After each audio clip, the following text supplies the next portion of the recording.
ሰላም በያላችሁበት እንዴት ቆይታችኋል ተመልካቾቻችን ከኢትዮጵያ ቴሌቪዥን ዜና ኢትዮጵያ 6 ሰዓት ሆኖ ከመላው ኢትዮጵያ ወደ እናንተ መድረስ ጀምሯል። ከ6 ሰዓት እስከ 8 ሰዓት በሁለት ምዕራፎች ተከፋፍለው ወደ እናንተ የሚሻገር ይሆናል። ትኩስ የሆኑ የሀገራዊና የውጭ መረጃዎች እንደዚህ ይዘንላችኋል። እኔ ሮዛ መኮንን ባልደረባዬ ነጻነት ፍቅሩን አየር ላይ አብረናችሁ የምንዘልቀው እስከ 8 ሰዓት ድረስ አብራችሁን ቆዩ ግብዣችን ነው። አበይት ጉዳዮችን እንገራችሁ።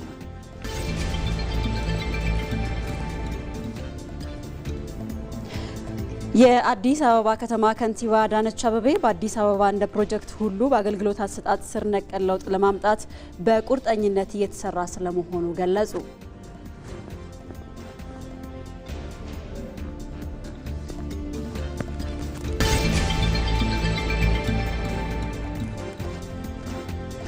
በቱሪዝም ኢንዱስትሪ ላይ የተከናወኑ ያሉ ስራዎች ዘርፉ ለሀገራዊ ኢኮኖሚ የሚያበረክተው አስተዋጽኦ እንዲያድግ አድርገውታል ተባለ።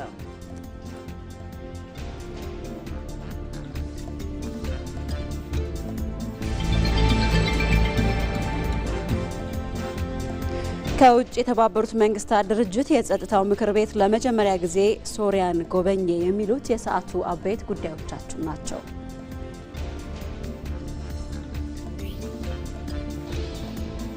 የተወደዳችሁ ከዚህ ከስቱዲዮ ባሻገር ተጨማሪ የሆኑ መረጃዎች እንዲያደርሱ ሪፖርተሮቻችን በቀጥታ መስመር ላይ ገብተው ማብራሪያ የሚሰጡ ይሆናል። ዛሬ ይመር አደም በዚህ ሪፖርተራችን ነው ተጨማሪ የሆነ ሀሳብ ከሚሰጠን ውስጥ ማለት ነው። ቀደም ሲል እንዳልናችሁ ከንቲባ አዳነች አቤቤ በአዲስ አበባ እንደ ፕሮጀክቶች ሁሉ የአገልግሎት አሰጣጥ ላይ ስር ነቀል ለውጥ ለማምጣት እየተሰራ ስለመሆኑ ተናግረዋል። በኤአይ የበለጸገ ወይም በአርቲፊሻል ኢንተለጀንስ የበለጸገ አዲስ የሲቪል ምዝገባ ስርዓትም ተጀምሯል። ይህንን ጉዳይ በተመለከተ ወደ ኋላ ላይ ሰፋ ያለ ማብራሪያ የሚያደርሰን ይሆናል።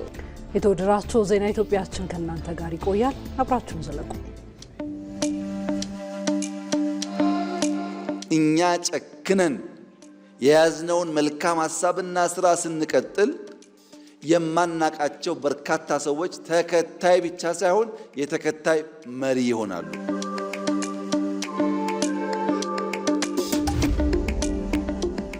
በትልቁ ማሰብ ከትንሽ መጀመር።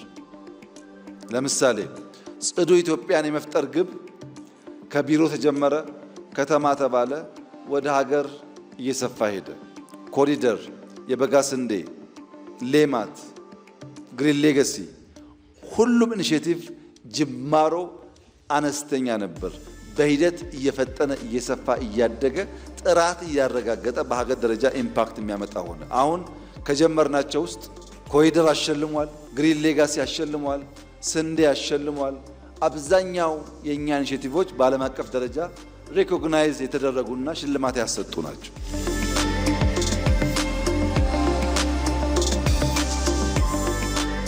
ከእኛ ከእናንተ የሚጠበቀው የጀመርነው መልካም ዘር፣ የጀመርነው ፍጥነት፣ የጀመርነው ትጋት የተሟላ ፍሬ እስኪያፈራ ድረስ ባለማቋረጥ በቀናው ሐሳብ ቀን ከሌት ተግቶ ሰርቶ በስራ ማሳየት ነው።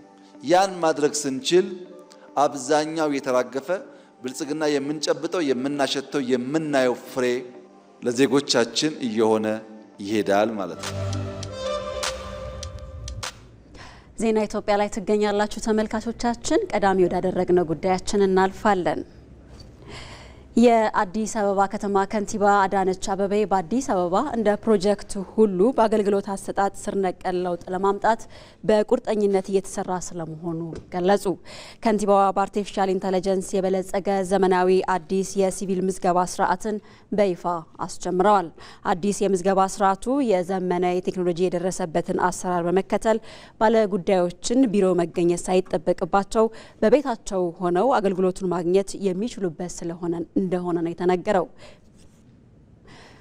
እዚህ ጉዳይ ላይ ቆይታ እናደርጋለን። በዚህ ጉዳይ ላይ ተጨማሪ መረጃዎችን ሊያደርሰን ሪፖርተራችን ይመር አደም በቀጥታ መስመራችን ላይ ይገኛል። ይመር እንዴት ውለሃል? በተለይ አዲሱ የተቀናጀ የሲቪል ምዝገባ ስርዓት ምን አይነት አገልግሎቶችን አካቷል ተባለ? በተጨማሪም ደግሞ አገልግሎት አሰጣጡን ለማዘመን ምን አይነት አስተዋጽኦ አለው ተባለ? የሚለውን መረጃዎችህን ብታጋራን።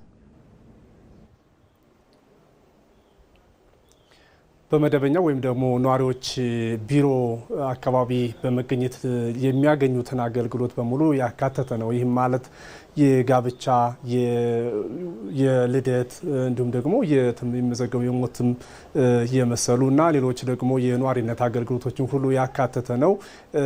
ከዛም ባሻገር ደግሞ አንድ የከተማ ነዋሪ የካርታ ወይም ደግሞ የመኖሪያ ቤት ካርታውም በምን አይነት መረጃና ሁኔታ ላይ ያለ መሆኑንም ቤቱ ቁጭ ብሎ የሚከታተልበት ነው። ያ ማለት ከዚህ በፊት ለምሳሌ ያለ ባለቤቱ ፍቃድ ወይም ደግሞ ከሱ ፍቃድ ውጪ የነዋሪነት መታወቂያ የሚወጣበት ሁኔታ ነበር፣ ወይም ደግሞ በሱ ተያያዥነት ተደርጎ እንዲህ አይነት ሌሎች ሰነዶችም የሚያዙበት ነበርና ያንንም በማስቀረት ረገድ ይህ አዲሱ ዘመናዊ አሰራር ትልቅ አስተዋጽኦ የሚኖረው ነው ተብሏል። እንግዲህ ያው አገልግሎት አሰጣጡ ላይ በርካታ ቅሬታዎች ይነሱበት የነበረ ዘርፍ ነው። ነገር ግን ትኩረት ተሰጥቶ በመሰራቱ በርካታ ለውጦች እየተመዘገቡበት ያለ ነው በአዲስ አበባ። ይህም ሲባል እንግዲህ አሁን ደግሞ አዲሱ ቴክኖሎጂ ያው ዓለም ላይ የደረሰበትን የአርቲፊሻል ኢንተለጀንስ በመታገዝ የበለጸገ ነው። ይህም ከንቲባ አዳነች አቤቤ በዚህ በይፋዊ በማስጀመሪያ ስነ ስርዓቱ ላይ ለውጭ ድርጅት ከዚህ በፊት ስንነጋገር ግማሽ ቢሊየን የሚሆን ወይም ደግሞ ወደ 500 ሚሊዮን ብር የተጠየቅንበት ነበረ ይህንን እንኳ ለማበልጸግ ብለዋል። ነገር ግን በራስ አቅም በኢትዮጵያ አርቲፊሻል ኢንተለጀንስ የተሰራ ነው። ይህም ምን ያህል የቴክኖሎጂ ተቋማት በራሳቸው አቅም ሀገርን ወይም ደግሞ የከተማውን አገልግሎት እያገዙ መሆኑን የሚያሳይ ነው ብለዋል። እንግዲህ ይህንን አጠቃላይ አሰራሮች ወደ ማዘመን ሲገባ የአዲስ አበባ ከተማ ስማርት ሲቲ ወይም ደግሞ ስሉጥ ከተማነቷን የጀመረችውን ጉዞ የሚያሳልጥና ይበልጥ የሚያፋጥን ነው ብለዋል ከንቲባዋ። ይህ ደግሞ ነዋሪዎች ቢሮ ድረስ መጥተው መጉላላትን ወይም ደግሞ ሰልፍ መያዝን ሳይጠበቅባቸው በቤታቸው ቁጭ ብለው የሚከታተሉበት መረጃ የሚሰጡበት እና የተለያዩ ምዝገባዎችን የሚከውኑበት ሲስተም ነው ብለዋል። የኢትዮጵያ አርቲፊሻል ኢንተለጀንስ ኢንስቲትዩት ዋና ዳይሬክተር ወርቁ ጋቸናም በዚሁ ንግግራቸው ላይ በጋራ የበለጸገ ነው ይህ ቴክኖሎጂ። ዓለም ላይ አሁን ላይ ውድድሩ ወይም ደግሞ ብዙ የአገልግሎቶች በዚህ መልክ እየሆኑ ነው ያሉት። ብዙ ነገር እየተሰራ ነው በኤአይ በአርቲፊሻል ኢንተለጀንስ። ከዚህም ኢትዮጵያ ከዘርፉ ተጠቃሚ እንድትሆን ትኩረት ሰጥቶ እየተሰራ ነው። እስካሁን ድረስ በርካታ ስራዎችን መስራት ተችሏል። በአዲስ አበባ ይህንን አገልግሎት ጨምሮ በቀጣይ ደግሞ እንደ ሀገር ለማሳደግም ትኩረት ሰጥቶ እየተሰራ ነው። በሌሎች ከተሞችም በሌሎች ዘርፎችም ለማስቀጠል ይህንን የአርቲፊሻል ኢንተለጀንስ ዘርፈ ብዙ ጠቀሜታን ተግባራዊ ለማድረግ እየተሰራ ነው ብለዋል።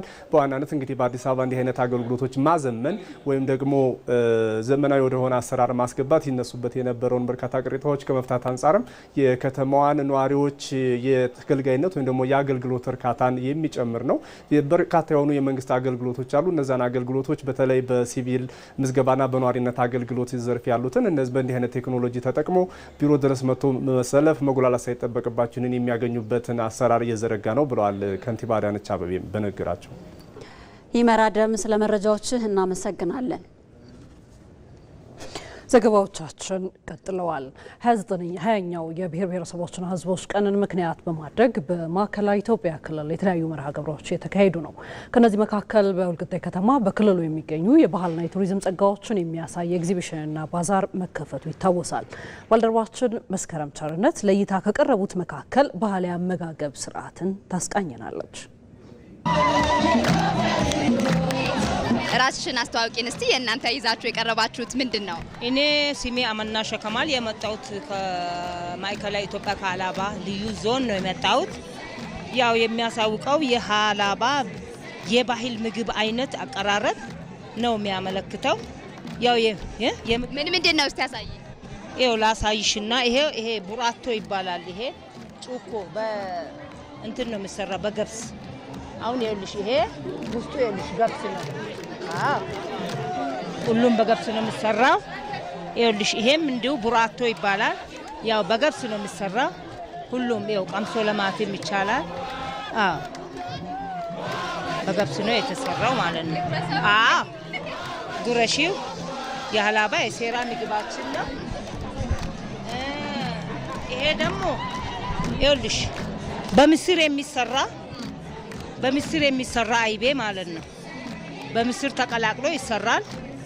እነዚህ ደግሞ የማር መጠጫ ቀበቴ ይባላሉ። እነዚህ የሚጠጡ ናቸው። ይሄ ደግሞ የጎመን ክትፎ ይባላል። ጮባሮ ይባላል በእኛ ማለት ነው።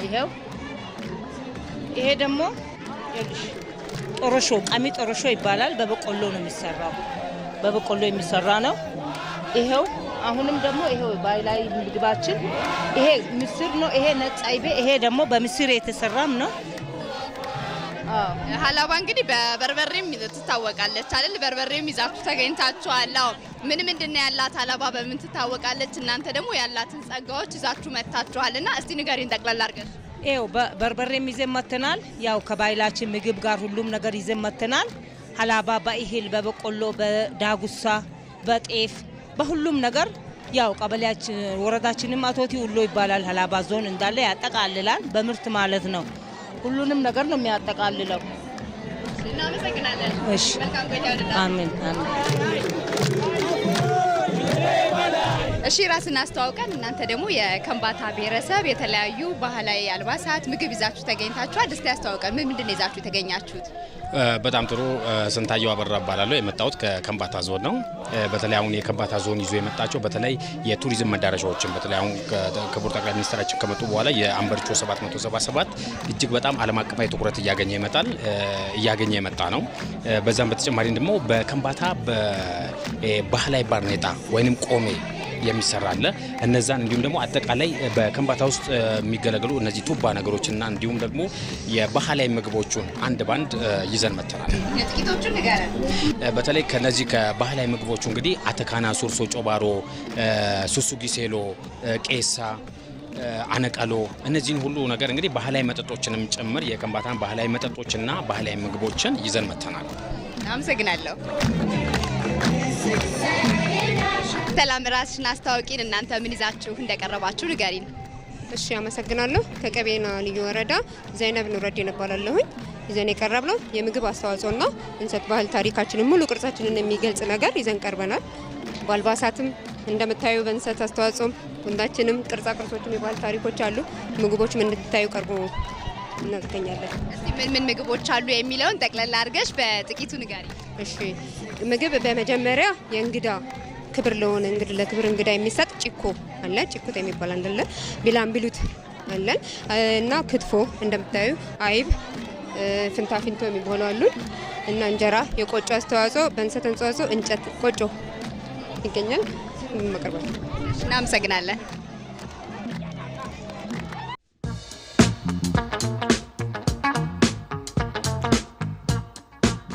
መንግስት ወሳኝ የሚሆንበት ዋናው ምክንያት ዛሬ ላይ ቆሞ ነገን መስራት በመቻሉ ነው።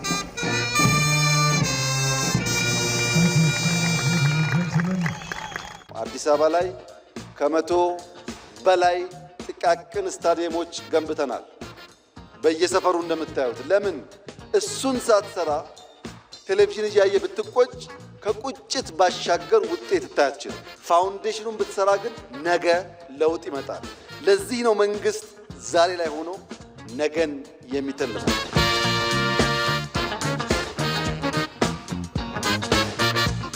የዛሬ 2 ዓመት 3 ዓመት ባይደርስልኝ 5 6 7 10 ዓመት ላይ ኢትዮጵያ ጠንካራ ቲም እንዲኖራት ዛሬ ኢንቨስት ማድረግ አለብኝ ብሎ መንግስት ይሰራል።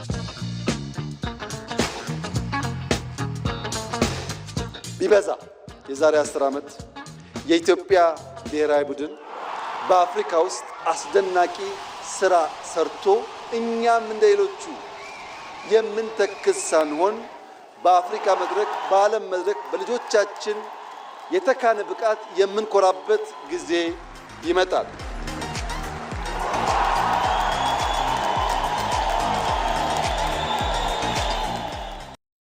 ከኢትዮጵያ ቴሌቪዥን የሚተላለፍላችሁን ዜና ኢትዮጵያ የተከታተላችሁ ትገኛላችሁ ተመልካቾቻችን። ወደ ሌሎች ዜናዎቻችን እናልፋለን። በቱሪዝም ኢንዱስትሪው ላይ የተከናወኑ ያሉ ስራዎች ዘርፉ ለሀገራዊ ኢኮኖሚ የሚያበረክተው አስተዋጽኦ እንዲያድግ አድርገውታል። በሲዳማ ክልል ለቱሪዝም ኢንዱስትሪው ተጨማሪ አቅም እንዲሆን አዳዲስ መዳረሻዎችን የማልማት ስራ እየተሰራም ይገኛል። በጉዳዩ ላይ ሚካኤል ገዙ ተጨማሪ ዘገባ አለው። በሀገር ደረጃ ከተያዙ ብዝሃ ኢኮኖሚ ዘርፎች ቱሪዝም አንዱ ነው። ዘርፉ የተደበቁ የኢትዮጵያ መልኮችን በመግለጥ ቱሪዝሙ አንዱ የኢኮኖሚ ምሰሶ እንዲሆን እየተሰራ ይገኛል። በሲዳማ ክልል ማህበረሰብ አቀፍ ቱሪዝም አዲስ የቱሪዝም መዳረሻ እየሆነ መጥቷል። በይርጋለም ከተማ የሚገኘው ሀናፋ መንደር ባህላዊ የቡና አፈላልና የምግብ ዝግጅት ስነ ስርዓትን ለጎብኚዎች ያስተዋውቃል። Bonsoir, je m'appelle Jean-Paul. Je viens de Belgique. Jean-Paul ይባላለው ከቤልጅየም ነው የመጣሁት። በኢትዮጵያ በጣም ተገርሚያለሁ። ጉዟችን በጣም አስደሳች ነበር። ተፈጥሮውና የማህበረሰቡ አኗኗር ደስ ይላል። ከቡና አፈላል ጀምሮ የተለያዩ ባህላዊ ስነ ስርዓቶችን አይተናል። ፊሊፕ እባላለሁ። ከቤልጅየም ነው የመጣሁት። የቡና አፈላል ስነ ስርዓት በዚህ መልኩ ሳይ ለመጀመሪያ ጊዜ ነው። በጣም ሳቢ ነው። ቡና መጠጣት ስለምወድ ስነ ስርዓቱን ወድጄዋለሁ። በክልሉ በአብዛኛው አካባቢ የሚታወቀው የቡና ተክል ከምርቱ ከሚገኘው ጥቅም ባለፈ የቱሪዝም ምንጭ መሆን ጀምሯል። በማህበረሰብ አቀፍ ቱሪዝም የታቀፉ የሀናፋ መንደር ነዋሪዎችም ስራቸው እየተለመደ መምጣቱን ተናግረዋል። እንግዶች ወደ አካባቢያችን መምጣት ከጀመሩ ወዲህ ቡናን ጨምሮ ሌሎች የኛ መገለጫ የሆኑ ባህላችንን እያስተዋወቅን እንገኛለን። በዚህም ከጎብኚዎች ክፍያ እያገኘን ነው። በቀጣይ ደግሞ በስፋት የመስራት እቅድ አለን። በክልሉ አዳዲስ መዳረሻዎችን በማልማት ተጨማሪ አቅም እንዲሆኑ ለማስቻል እየተሰራ ሲሆን በዚህም በዘንድሮ ዓመት የ3 መዳረሻዎችን ልማት ለማጠናቀቅ ታቅዷል። አጠቃላይ እኛ 3 መዳረሻዎችን ጀምረን ያለናቸው አሉ። እነሱ በዚህ ዓመት ይጠናቀቁና ለቱሪስት ክፍት ይሆናሉ። ከነዚህ ውስጥ ገራምባ ማህበረሰብ አቀፍ ቱሪዝም ቦታና ሎካባያ ብሔራዊ ፓርክ ውስጥ አባያ ሐይቅ ዳርቻ ሳፋሪ ሎጅ ገንብተናል። እነሱ ይጠናቀቃሉ። አዳዲስ ሰዎችን ደግሞ በዚህ ዓመት እንጀምራለን። እንደ ሀገር በቱሪዝም ኢንዱስትሪው ላይ የተከናወኑ ያሉ ስራዎች ዘርፉ ለሀገራዊ ኢኮኖሚ የሚያበረክተውን አስተዋጽኦ እያሳደገው እንደሚገኝ ተገልጿል። ቱሪዝሙን አንድ ስቴፕ ከፍ ያደርጓል ብዬ አምናለሁ። ይሄንን ስንል እማናውቃቸው አጠገባችን ያሉ ነገር ግን ዩቲላይዝ አድርገን መጠቀም ያልቻልናቸውን ሪሶርሶች ናቸው። አሁን ገበታ ለሀገር በሚል ፕሮጀክት እያንቀሳቀስን ያለ ነው። ያ ማለት ምንድነው? በአጠቃላይ ቱሪዝም ቀጣይ ለሚሄደው አቅጣጫ ቀጣይ ለሚያመጣው እድገት ከፍተኛ የሆነ አስተዋጽኦን ያበረክታል። ያለውን የቱሪዝም ሀብት መሰረት ማድረግ ክልሉ በ7 የመዳረሻ ክላስተሮች የተከፈለ ሲሆን እንደየመዳረሻዎቹ ባህሪም የመሰረተ ልማት አቅርቦቱን ለማሻሻል እየተሰራ ይገኛል። ሀሳብ አልቦን ገርቶ ለብልጽግና ተሰናስሎ የሚሰራው መንግስት ቀመር ፍሪሊዮን ነው። በነፃ መከፈል ነው።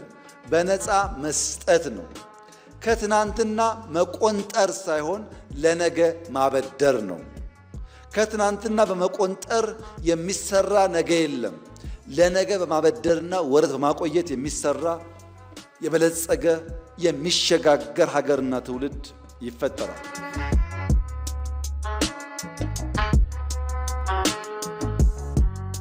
ብረት ካወጣን፣ ወርቆች ካወጣን፣ ጋዝ ካወጣን፣ እርሻ ከተስፋፋ፣ ኢንዱስትሪው አሁን እንደጀመርነው ካደገ፣ ሁላችን የምንተጋ ከሆነ፣ ከተሞቻችን ካሸበረቁ ካማሩ፣ ቱሪስት መሳብ ከቻል ኢትዮጵያ የደህንነት ታሪኳን የምንቋጭ ትውልድ መሆን እንችላለን።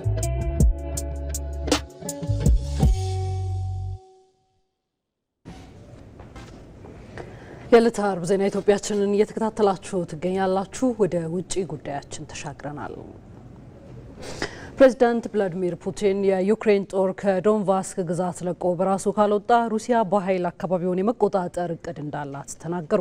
የዩክሬኑ ፕሬዚዳንት በአንጻሩ ሩሲያ በጦርነት ልታሸንፈን አልቻለችም፣ ራሷ ለጀመረችው ጦርነትም ግዛታችንን ቆርሰን አንሸልማትም ማለታቸው ተገልጿል። በፑቲን ለ2 ቀናት ጉብኝት ወደ ህንድ የገቡ ሲሆን በህንዱ ጠቅላይ ሚኒስትር ናሬንድራ ሞዲ አቀባበል እንደተደረገላቸው የሩሲያ ብሔራዊ ሚዲያ ዘግቧል። በሌላ የውጭ ዜናችን የተባበሩት መንግስታት ድርጅት የጸጥታው ምክር ቤት ልኡካን ለመጀመሪያ ጊዜ ሶሪያን ጎበኘ። የምክር ቤቱ ልኡካን ከአዲሱ የሶሪያ ፕሬዝዳንት አህመድ አልሻራ ጋርም ተገናኝተው መክረዋል። ጉብኝቱ የሶሪያ ህዝብ ከፕሬዝዳንት በሽር አልአሳድ አገዛዝ የተላቀቀበትንና አዲስ መንግስት የመሰረተበትን ቀን እያከበረ በሚገኝበት ወቅት የተካሄደ ስለመሆኑ ተነግሯል።